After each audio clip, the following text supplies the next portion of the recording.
우리 이 시간 앞뒤 좌우분들에게 이렇게 인사하시면 좋겠습니다. 메리 크리스마스로 같이 인사하시죠. 메리 크리스마스.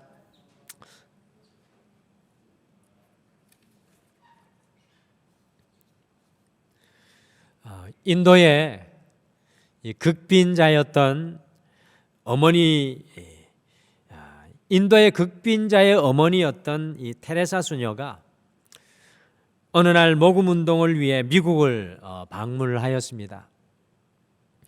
인도의 빈민, 병자들, 고아들, 죽어가는 사람들을 돕기 위해 많은 이 자금이 필요했기 때문에 유력한 사업가를 미국에서 만나기로 하였습니다. 그 사업가는 바쁜 일정을 빼내어서 이 테레사 수녀님을 특별히 만나 주었습니다. 그리고 그 사업가가 수녀님을 만나자마자 지금 수녀님에게 가장 절실하게 필요한 것이 무엇입니까? 라고 질문을 하였을 때 수녀님이 그 사업가의 질문을 잘못 이해했는지 다음과 같이 대답을 했습니다. 글쎄요, 지금 제게 가장 필요한 것은 예수님입니다 라고 대답을 했습니다. 모금 운동을 위해 가장 절실하게 필요한 금액이 얼마냐고 거두절미하고 물은 것이었는데요, 테레사 수녀는 그렇게 대답했던 것입니다. 그런데 이 대답을 들은 사업가가 큰 영적인 충격과 도전을 받았습니다. 사랑하는 성도 여러분, 지금 만약 누군가가 여러분들에게 이 자리에 서서 가장 절실하게 필요한 것이 무엇입니까? 라고 묻는다면 과연 여러분들께서는 무엇이라고 대답하시겠습니까? 약간의 도움과 좀 더 나은 건강과 지금보다 더 큰 성공과 사람들의 박수와 인정이십니까? 우리 인간은 더 많은 것을 가지고 누려도 늘 부족과 결핍을 경험하고 살아갑니다. 더 많은 것을 가져도 늘 부족하다는 것을 느끼게 됩니다. 그러나 테레사 수녀의 지금 제게 가장 필요한 것은 예수님입니다. 지금 제게 가장 필요한 것은 예수님입니다 라는 고백은 우리의 인생을 진정으로 부유하게 하는 것은 물질도 성공도 세상의 인정도 아닌 오직 예수 그리스도라는 살아있는 신앙의 고백입니다. 우리가 대강절 마지막 주간을 이제 보내고 살아갈 것입니다. 이번 한 주 우리가 크리스마스 성탄절을 향하여서 걸어가며 끊임없이 우리가 고백해야 할 고백은 과연 무엇이 되어야 하겠습니까? 이 성탄절을 향해 달려갈 때 여러분과 저의 고백은 과연 무엇이 되어야 하겠습니까? 그것은 바로 지금 제게 가장 필요한 것은 예수님입니다. 제 빈방에 오시옵소서라는 그 고백이 아닐까요? 2000년 전 첫 번째 성탄절을 맞이하며 살았던 사람 중에 이 고백을 하며 살았던 사람들이 오늘 성경 말씀에 등장하는 동방박사들이었다라는 생각이 듭니다. 그래서 52주의 마지막 한 주를 앞둔 오늘 다시 연결되기 51번째 이 대강절 마지막 주에는 동방박사들의 크리스마스, 우리가 2000년 전에 크리스마스의 첫 현장으로 돌아가서 동방박사들의 크리스마스는 어떠했는지 우리가 함께 살펴보시면서 이 대강절 마지막 주간 크리스마스를 향해 한 발자국 한 발자국 옮겨가시며 우리가 동방박사들의 크리스마스, 그 첫 번째 크리스마스에 연결되기를 소망합니다. 과연 동방박사들의 첫 번째 크리스마스는 어떤 크리스마스였을까요? 지금 우리가 지내고 있는 오늘날의 크리스마스와는 완전히 다른 크리스마스였겠죠. 그러나 가장 진실하고 가장 아름답고 가장 빛나는 크리스마스가 오늘 이 동방박사들이 맞이한 크리스마스가 아닐까 생각합니다. 과연 동방박사들의 첫 번째 크리스마스는 어떤 크리스마스였습니까?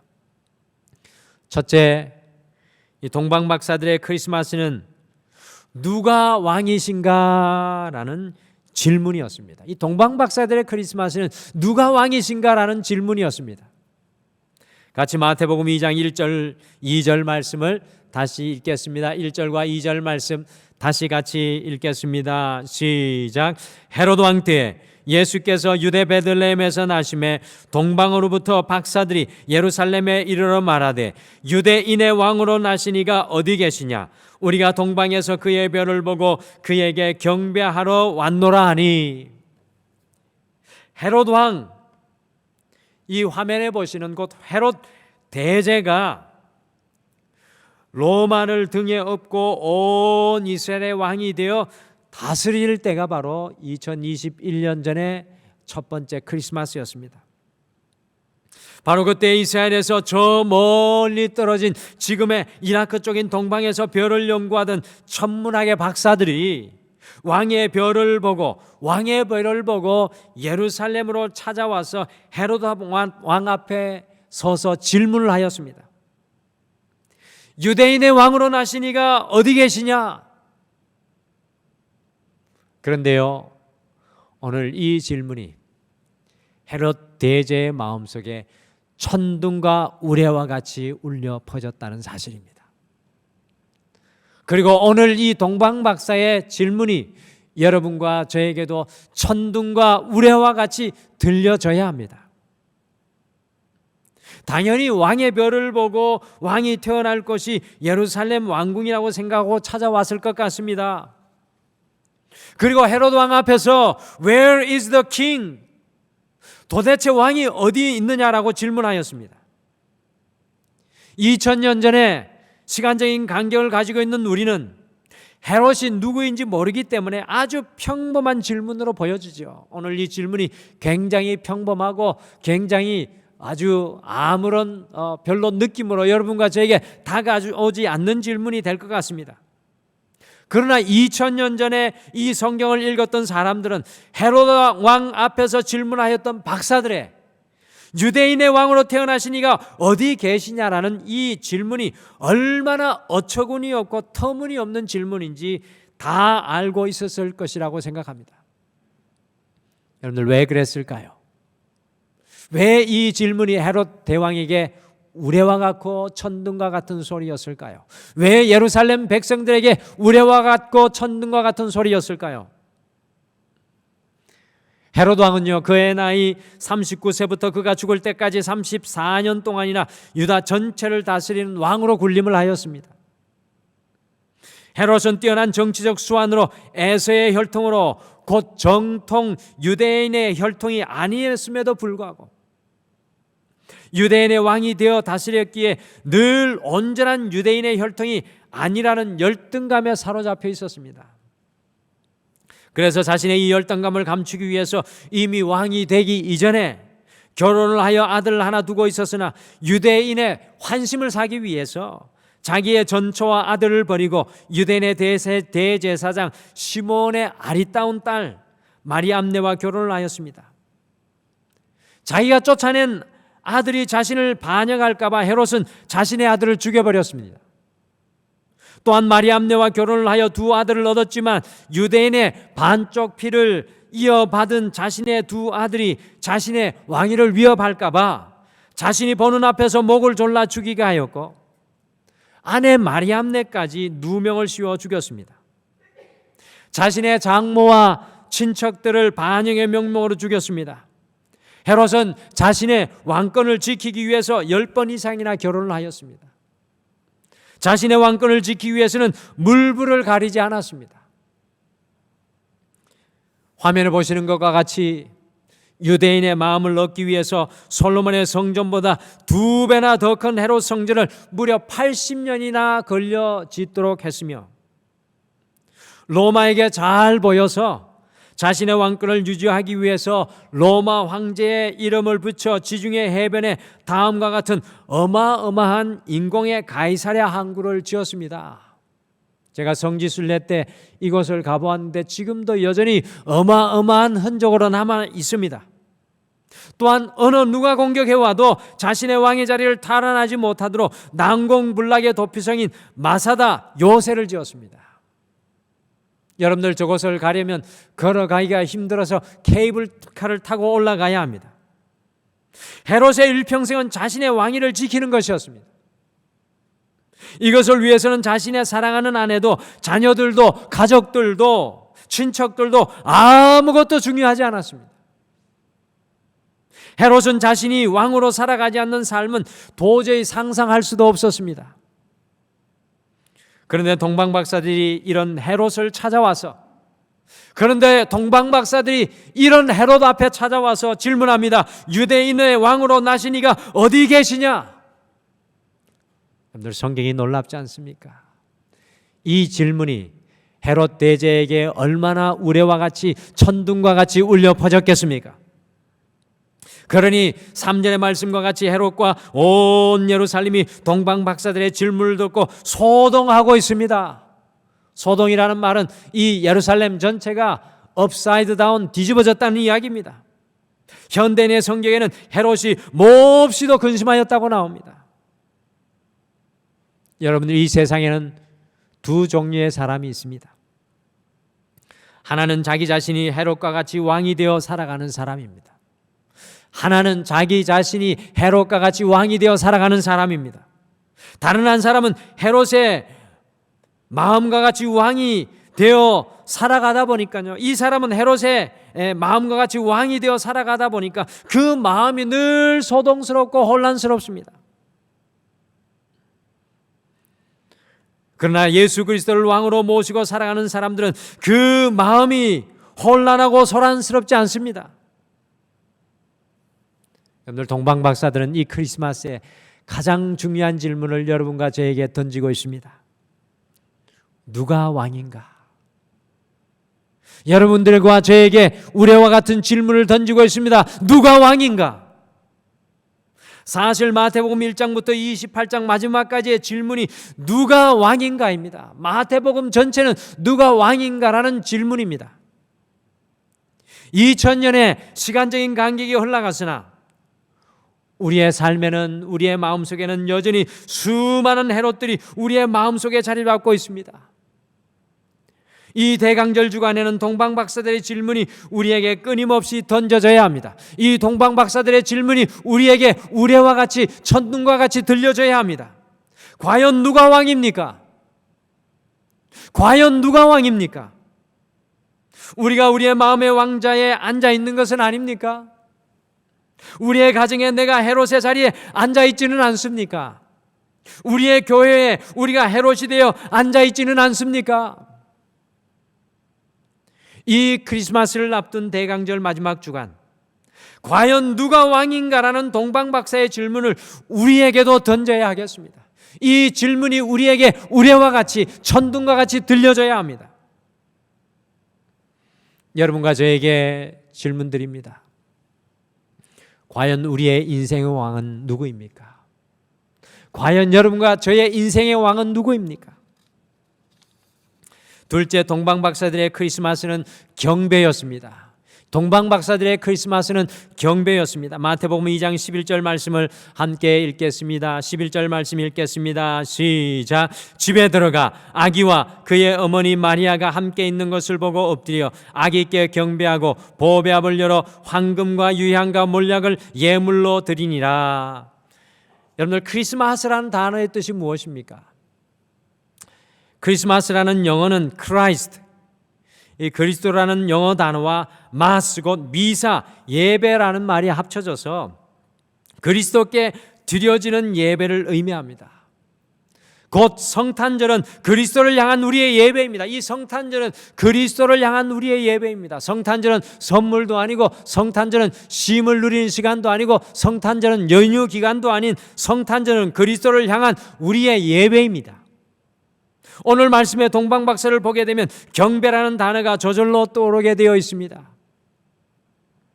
여러분들, 동방박사들이 페르시아, 지금의 이라크 땅에서 예루살렘까지 오는 길은 거의 900마일, 곧 1440km의 거리였습니다.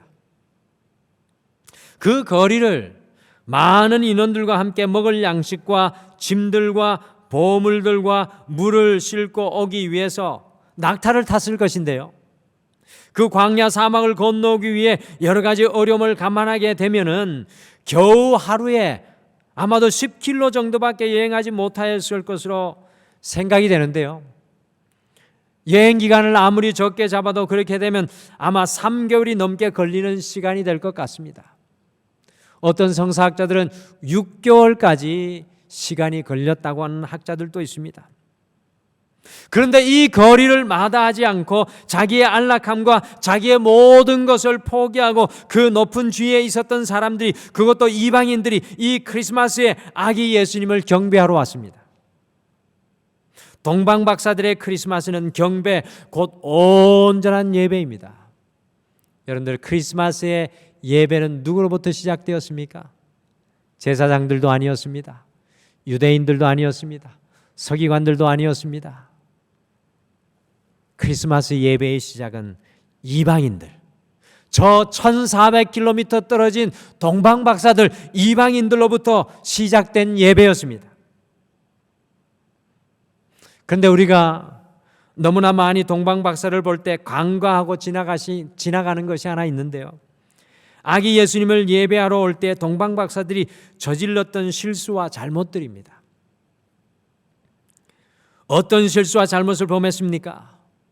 이 동방박사들은 아기 예수님을 찾기 위해서 헤롯 왕궁으로 들어갔습니다. 그리고 그곳에 들어가 순진하게 유대인의 왕으로 나신 이가 어디 있느냐고 질문함을 통해서 예수님을 큰 위협에 빠뜨렸습니다.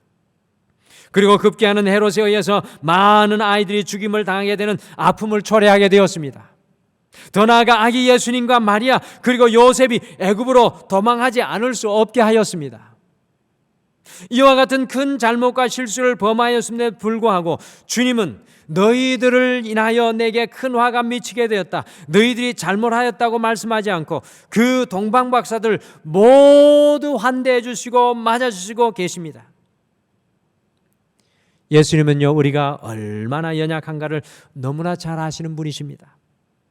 우리의 부족함을 완벽하게 이해하시는 분이 바로 우리 예수님이십니다. 우리가 경배할 때 우리의 아픔도 잘못도 실수도 모두 다 받아주시는 분이 바로 우리 예수님이십니다. 오늘 이 동방박사의 예배는 그들의 연약함과 실수와 실패와 좌절과 아픔이 그대로 묻어있는 예배였지만 하나님께서 그들의 예배의 마음을 기쁘게 받아주시는 장면이 바로 오늘 이 동방박사들의 예배입니다. 기억하시길 바랍니다. 우리의 예배는 우리의 잘못과 실수와 실패와 아픔과 고통까지도 다 받아주는 시간입니다. 그러니 이 예배가 우리에게 너무나 중요합니다. 저의 인생의 가장 힘든 순간에 처하게 되었을 때 예배가 저에게 얼마나 큰 능력이 되었는지 고백하지 않을 수 없습니다. 군대 시절 예배를 통해 하나님께서 저를 세워주셨습니다. 힘든 유학 시절 한 주가 지나면 또 한 주를 어떻게 먹고 살아야 하나 걱정할 때 이 한 주의 예배가 한 주를 살아가는 능력과 힘이 되게 해주셨습니다. 제가 아는 믿음의 형제 중에 자녀가 자폐의 경계선에 있다는 진단을 받게 되었을 때에도 그 부부가 주님 앞에 예배 가운데 눈물로 아픔으로 나아가 주님 앞에 간구하며 나아갔을 때 그 힘든 시간을 예배로 이겨내게 되는 것을 보게 되었습니다. 예배는 우리의 슬픔을 기쁨으로, 우리의 좌절을 소망으로, 우리의 걱정과 염려를 믿음으로, 우리의 무너진 마음을 새로운 능력으로 세웁니다. 동방박사들의 예배를 보십시오. 11절에 보시면 마구간에 있는 그 아기에게 높은 지위와 권력자들이 짐승의 배설물로 지저분한 그 바닥에 엎드렸습니다. 오늘 말씀 속에 11절에 분명히 발견해야 될 것은 바로 엎드리다라는 단어입니다. 오늘 짐승의 바닥에 배설물로 어지럽혀진 그곳에 그들이 그 바닥에 엎드렸습니다. 가톨릭 사제가 서품을 받을 때 엎드리는 것과 같이 완전히 엎드려 예배하였습니다. 오늘 여러분들처럼 이 자리에 앉아서 예배 드리는 것이 아니라 동방 박사들의 예배는 엎드려 예배하는 예배였습니다. 그러니 그 예배가 얼마나 감격스러웠겠습니까? 1440km를 3개월이 넘게, 아니 6개월 가까이 여행하고 목숨을 담보로 하여 왔습니다. 모든 것을 포기하고 와서 주님 앞에 엎드려 예배합니다. 얼마나 감격스러웠겠습니까? 그리고 그들의 보배압을 열어 황금과 유향과 몰약을 드립니다. 자신들의 가장 귀한 보배압을 열었습니다. 예배는 나의 가장 귀한 것을 주님께 드리는 시간입니다. 저는 물질을 말씀드리는 것이 아닙니다. 주님 앞에 우리의 가장 귀한 것을 드리는 것이 예배입니다. 우리의 보배압이 열려서 우리의 인생 전체가 주님 앞에 엎드려 예배하는 그것이 바로 동방박사들의 예배의 모습입니다. 동방박사들의 크리스마스는 경배 예배였습니다. 그냥 예배가 아니라 가장 귀한 예배입니다. 사랑하는 성도 여러분, 크리스마스는 나의 가장 귀한 예배를 주님께 드리는 날입니다. 매년 우리가 만나는 크리스마스는 주님 앞에 우리의 인생의 아픔과 실패와 좌절도, 우리의 모든 것도 주님 앞에 나아가 그 주님 앞에 엎드리는 시간입니다.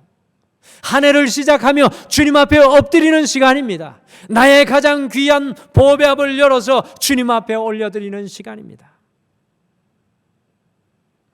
혹시 이 찬양을 아시면 같이 오늘 이 동방박사의 예배를 생각하며 같이 고백하시면 좋겠습니다. 주께와 엎드려라는 찬양인데요, 그 찬양이 이렇게 고백합니다. 주께와 엎드려 경배드립니다. 주 계신 곳엔 기쁨 가득, 무엇과도 누구와도 바꿀 수 없네. 예배드림이 기쁨됩니다. 우리 같이 한번 고백해 보실까요?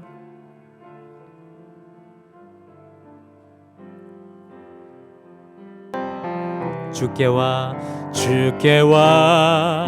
엎드려 경배드립니다. 주 계신 곳엔 기쁨 가득, 무엇과도 누구와도 바꿀 수 없네. 예배드림이 기쁨됩니다. 주께와 엎드려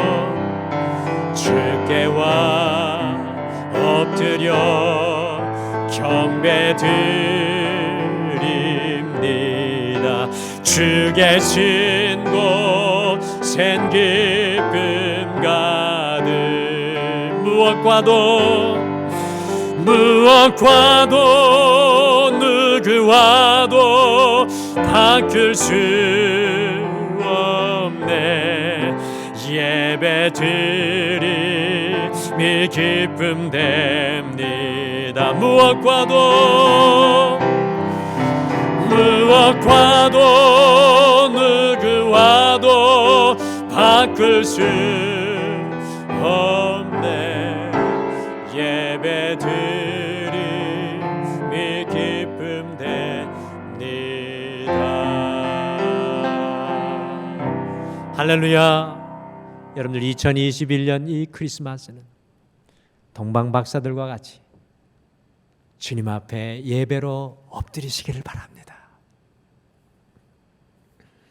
다른 어떤 해보다 더욱 잊을 수 없는 예배의 은혜를 누리시기를 간절히 축복합니다. 마지막으로 동방박사의 크리스마스는 별을 보는 은혜의 시간이었습니다. 별을 보는 은혜의 시간. 우리 10절 말씀을 마지막으로 같이 읽겠습니다. 10절을 같이 읽겠습니다. 시작. 그들이 별을 보고 매우 크게 기뻐하더라. 여러분, 우리의 마음속에 예수님이 우리의 왕이 되시면, 우리가 진정한 예배의 자리로 나아가서 엎드리게 되면 우리의 시야에서 사라졌던, 우리가 놓쳐버렸던 별을 다시 보게 됩니다. 여러분들, 동방박사들이요, 1440km 떨어진 페르시아에서 여행하고 올 때 매일 그 별을 보고 왔다고 생각하면 착각이십니다. 한 번 떠오른 별을 보고 예루살렘까지 온 것입니다. 어느새 그들의 시야에서 별을 놓쳐버렸습니다. 그런데요, 그들이 다시 진정한 예배의 자리에 서게 되었을 때 10절은 말씀합니다. 그 별이 다시 떠올라서 그들이 기뻐하는 모습을 발견합니다. 별은 하나님께서 우리에게 보여주시는 꿈과 비전입니다. 동방박사들에게 보여진 별은 아기 예수님께 나아가게 하는 삶으로 이끌었습니다. 성도 여러분, 우리의 인생에는, 여러분과 저의 인생에는 주님께서 보여주시는 별이 필요합니다. 여러분과 저에게는 주님께서 보여주시는 별이 반드시 필요합니다. 그 별이 보여지면 오늘 동방박사들이 매우 크게 기뻐하더라는 그 은혜를 우리 또한 누리게 됩니다. 주님의 별이 우리에게 보여지면 물질이 좀 부족해도, 건강이 좀 연약해도, 우리가 현재 문제와 어려움 가운데 있을지라도 결단코 흔들리지 않습니다. 동방박사들의 크리스마스는 그들의 인생의 별을 보고 주님과 다시 새롭게 출발하는 은혜의 시간이었습니다. 2021년 이 대강절 네 번째 주간에 우리에게도, 여러분과 저에게도, 여러분의 가정 속에서도, 여러분의 삶의 현장 속에서도 주님께서 보여주시는 별이 보여져야 합니다. 우리의 시야에서 사라졌던 주님의 그 별을 보기를 원합니다. 우리의 시야에서 잃어버렸던 그 주님의 별을 보기를 원합니다. 저는 목회자로 정말 이 코로나 시대에 주님의 그 별을 다시 보기를 소망합니다. 모든 것이 막혀버린 이때 다시 주님의 별을 보고 믿음으로 달려나가기를 소원합니다. 이번에 우리 등마루의 4명의 수험생들을 위해서 80일간 등마루의 성도님들이 함께 기도했습니다. 이 80일간 함께 기도하며 우리 자녀들을 품고 또 품었습니다. 그런데 어떤 일이 일어났는 줄 아십니까? 4명 모두 다 그들이 원하는 학교에 합격하는 놀라운 은혜를 누리게 되었습니다. 우리 하나님 앞에 영광의 박수를 올려드리겠습니다. 2명은 그렇게 들어가기 어려운 교대에 합격을 했고, 1명은 서울에 있는 학교에 합격하고, 다른 한 명은 자기가 소원하는 예술대학교에 합격을 당당히 했습니다. 하나님께서 우리가 주님을 왕으로 바라보고 주님을 경배할 때 이와 같이 주님께서 보여주시는 별을 보게 하십니다. 크리스마스는 주님께서 보여주시는 별을 보고 다시 일어나는 시간입니다. 여러분, 크리스마스는 그냥 지나가는 절기가 아니라 주님께서 내게 보여주시는 별을 보고 다시 시작하는 절기가 이 크리스마스의 절기입니다. 그래서 우리 크리스찬들은 크리스마스를 새해라고 보는 것입니다. 새 날이라고 보는 것입니다. 새 출발이라고 보는 것입니다. 우리의 기쁨을 회복하고 우리의 삶의 용기와 힘을 회복하고 다시 주님께 달려나가는 시간이 바로 이 크리스마스의 시간입니다. 저는 이 크리스마스 시간 여러분들에게 다시금 주의 별이 보여지실 것을 기도할 것입니다. 여러분의 가정 속에 주님의 별이 보여지고, 여러분의 자녀들 속에 주님의 별이 보여지고, 여러분의 인생의 현장 속에 주님의 별이 보여질 것을 중보기도할 것입니다. 자녀들에게도, 가정 속에도, 직장과 사업 속에도, 우리의 등마루의 모든 삶의 현장 속에 하나님의 별이, 잃어버렸던 하나님의 별이 떠오르기를 간절히 소망합니다. 이 대강절 네 번째 마지막 주간에 우리 등마루의 모든 가족들이 동방박사들의 크리스마스에 연결되기를 소원합니다. 우리가 다시 한 번 더 2021년 전에 그 동방박사의 크리스마스의 현장으로 나아가는 영적인 동방박사들이 되기를 원합니다. 여러분, 동방박사들의 크리스마스가 무엇이었습니까? 첫째, 동방박사들의 크리스마스는 누가 왕인가라는 질문입니다. 이번 한 주 끊임없이 누가 왕인가라는 질문을 여러분에게 도전하십시오. 둘째, 동방박사의 크리스마스는 경배였습니다. 나의 실패와 나의 좌절과 나의 아픔도 주님 앞에 경배하며 주님 앞에 경배하며 나아가는 것입니다. 제가 마음 아프실까 봐 이렇게 이야기하기를 자제했는데 오늘 이 앞에 우리 신성자 집사님이 꽃을 큰 딸을 위해 주님 앞에 올려드렸습니다. 오늘 말씀 준비하면서 이것이 주님 앞에 엎드리는 예배의 모습이구나. 여러분 크리스마스 때 여러분들도 주님 앞에 엎드리십시오. 고통도 아픔도 다 가지고 주님 앞에 엎드리십시오. 그리할 때 동방 박사들이 크리스마스의 별을 보았던 그 은혜를 여러분과 저도 우리의 삶의 모든 현장에 누리게 되실 줄 믿습니다.